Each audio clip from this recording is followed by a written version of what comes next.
നാം നിലകൊള്ളുന്ന 2026 ഈ വർഷം എന്നാണ് ബറാഅത്ത് രാവ് കടന്നു വരിക. ഈ രാവിലെ നമ്മൾ 3 യാസീൻ ഓതണം. അത് എപ്പോഴാണ് ഓതേണ്ടത്?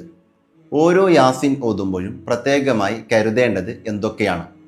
ലളിതമായി നമുക്ക് നോക്കാം. 2026 ഈ വർഷം ബറാഅത്ത് രാവ്, അതായത് ഷാബാൻ 15 രാവ് കടന്നു വരിക ഫെബ്രുവരി 2 തിങ്കൾ അസ്തമിച്ച ചൊവ്വാഴ്ച രാത്രിയാണ്. ഈ രാവിൽ മഗ്‌രിബിന്റെയും ഇശായിന്റെയും ഇടയിലുള്ള സമയത്തായി അനാവശ്യ സംസാരങ്ങളൊന്നുമില്ലാതെ നമ്മൾ 3 യാസീൻ ഓതണം. അതിൽ ആദ്യത്തെ യാസീൻ ഓതുമ്പോൾ നമ്മൾ പ്രത്യേകമായി കരുതേണ്ടത് തൻ്റെയും കുടുംബത്തിൻ്റെയും ദീർഘായുസ്സും ആഫിയത്തുമാണ്. രണ്ടാമത്തെ യാസീൻ റിസ്ക് വിശാലമാകാൻ വേണ്ടിയാണ്, അതായത് ഭക്ഷണ പാനീയങ്ങളിലെ ബർക്കത്തിനും വിശാലതയ്ക്കും വേണ്ടിയാണ് രണ്ടാമത്തെ യാസീൻ നമ്മൾ പ്രത്യേകം ഓതേണ്ടത്. മൂന്നാമത്തെ യാസീൻ നമ്മൾ ഓതേണ്ടത് ഹുസ്നുൽ ഖാത്തിമ, അതായത് സൽമരണം ഉണ്ടാകാനാണ്.